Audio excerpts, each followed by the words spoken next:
Bismillahirrahmanirrahim. Assalamualaikum warahmatullahi wabarakatuh.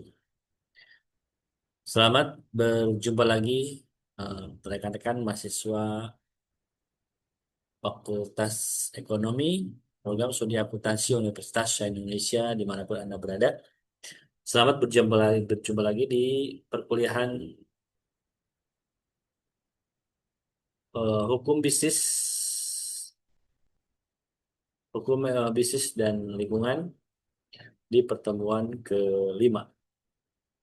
Pada pertemuan kelima ini kita akan membahas tentang hukum perikatan dan corporate social responsibilities.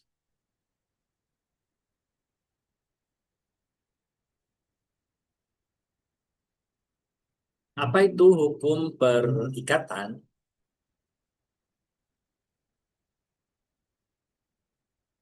Hukum perikatan dalam buku 3 KUH Perdata mengandung sistem terbuka. Setiap orang dapat mengadakan perjanjian sesuai kehendaknya. Perikatan itu artinya kesepakatan ya, mengikatkan diri antar satu sama lain. Bahkan dapat menyimpang dari ketentuan yang ada. Perikatan adalah hubungan hukum antara dua pihak atau lebih di mana satu pihak berhak atas prestasi dan pihak lain berkewajiban memenuhinya. Ya, itu adalah perjanjian bisnis ya. Kemudian sumber dan asas dalam hukum perikatan. Ada tiga sumber perikatan ya. Ada tiga sumber perikatan. Yang pertama adalah persetujuan atau perjanjian. Yang kedua karena undang-undang. Yang ketiga adalah perbuatan melanggar hukum. Namun asas-asas perjanjian yaitu yang pertama adalah asas dalam kebebasan berkontrak, di mana setiap perjanjian yang dibuat sah dan berlaku sebagai undang-undang bagi para pihak yang terlibat. Yang kedua adalah asas konsensualisme, yang artinya perjanjian lahir saat tercapai kata sepakat tanpa formalitas khusus. Jadi apapun, walaupun tanpa ditulis di atas kertas dan menggunakan materai, tetapi jika kedua belah pihak atau lebih menyatakan kesepakatan, maka perjanjian sudah lahir.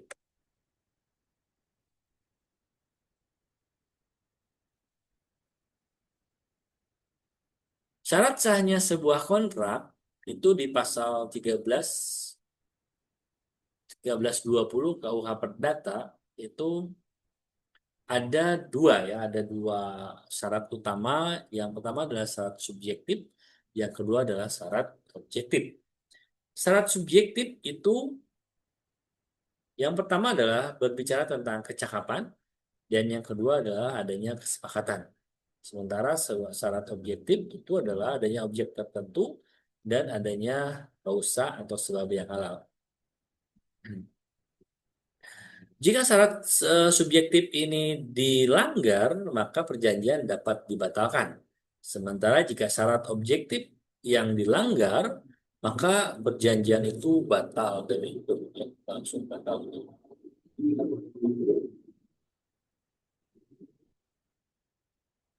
Konsep kontrak dan perjanjian. Pasal 1313 KUH Perdata nyatakan perjanjian adalah perbuatan dengan mana satu orang atau lebih mengikatkan dirinya terhadap satu orang lain atau lebih. Perjanjian menimbulkan perikatan yang memuat hak dan kewajiban para pihak. Dari kontrak atau perjanjian ini ada fungsi yuridis dan fungsi ekonomis. Fungsi yuridis yang memberikan kepastian hukum bagi para pihak. Artinya, kalau sudah ada kesepakatan, maka yang satu harus memenuhi prestasi, gitu ya. Yang satu harus membayar kompensasinya, gitu ya. Kemudian fungsi ekonomis, menggerakkan sumber daya dan nilai penggunaan rendah dan ke nilai lebih tinggi. Jadi ada nilai ekonomi di situ, artinya ketika perjanjian tercipta, ada sesuatu yang meningkat ya. Ada nilai ekonomis yang semula misalnya rendah ke nilai yang lebih tinggi. Itu dampak dari sebuah perjanjian ya secara ekonomis. Kemudian arti penting saat lahir menentukan resiko kadaluarsa dan tempat terjadinya perjanjian. Jadi kalau perjanjian itu sudah lahir, maka nanti di mana posisinya lokasinya, jam berapa, dan mulai kapan dia perjanjian itu berlaku. Gitu ya. Kemudian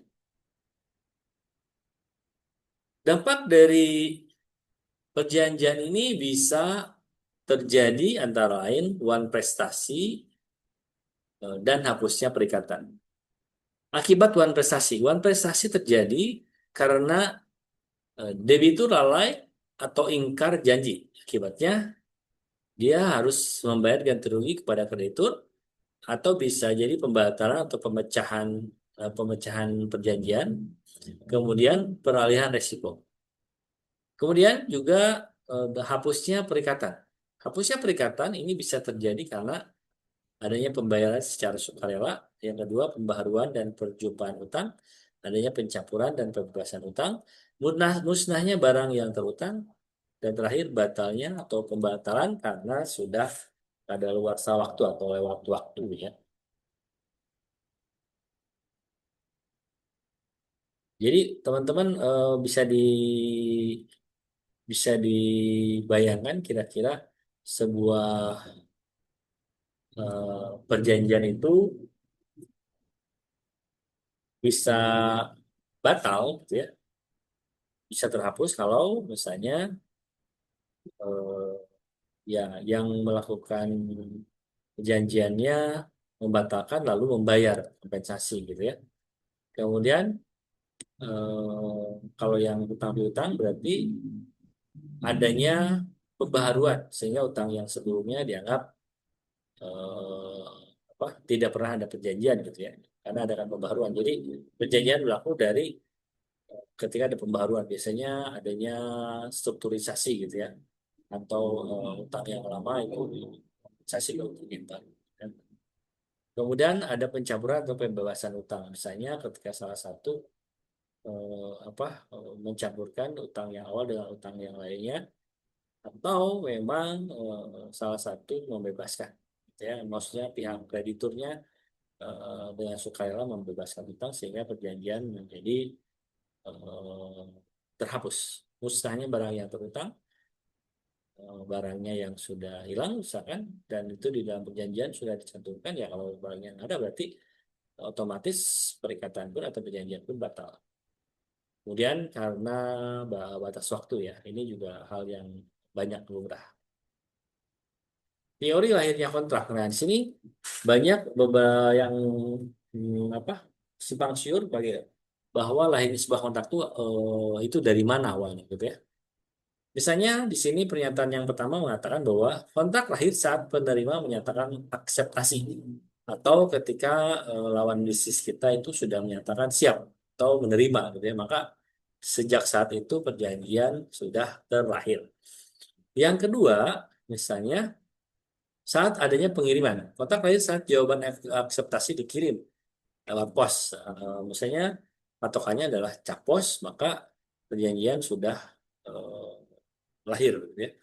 Yang ketiga adalah pengetahuan. Kontrak lahir saat isi akseptasi diketahui oleh eh, apa, pihak-pihak yang melakukan perjanjian ya.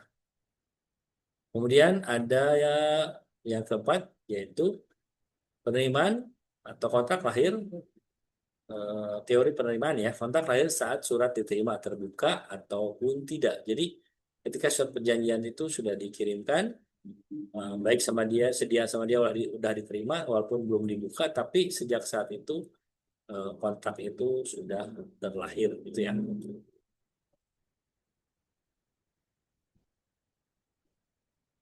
Definisi dan pengaruh CSR. Apa itu CSR? CSR adalah pendekatan manajerial holistik yang mengintegrasikan aspek ekonomi, sosial, dan lingkungan, melampaui kewajiban hukum semata. Itu menurut Katsoulakos, Raikandro, dan Guterman. Ya. CSR bukan sekedar kewajiban hukum, melainkan strategi menciptakan nilai bersama bagi seluruh kepentingan. Ini menurut Sibagian tahun 2025. Dampak CSR terhadap profitabilitas. Nur Ashirin tahun 2004 mengatakan CSR meningkatkan legitimasi dan kepercayaan investor. Sementara Sari dan Prasetyo mengatakan CSR lingkungan dan sosial meningkatkan ROA perusahaan tambang. Ini untuk perusahaan tambang, ya. Jadi corporate social responsibilities itu dampaknya adalah dia menjadi perusahaan yang terpercaya ya oleh masyarakat, yang legitimasinya diakui gitu ya oleh masyarakat. Jadi dampaknya sangat besar. Kemudian CSR berdampak signifikan terhadap citra perusahaan tentunya ya. Dengan adanya CSR, perusahaan citranya makin meningkat. Ada tiga tingkatan CSR ya, teman. Yang pertama adalah di sini charity, filantropi, dan citizenship. Tapi sebelum ketingkatan di sini ada empat manfaat utama dalam corporate social responsibilities. Pertama, membangun dan menjaga reputasi perusahaan. Kedua, mempertahankan SDM dan akses pembiayaan. Ketiga, menyederhanakan manajemen risiko.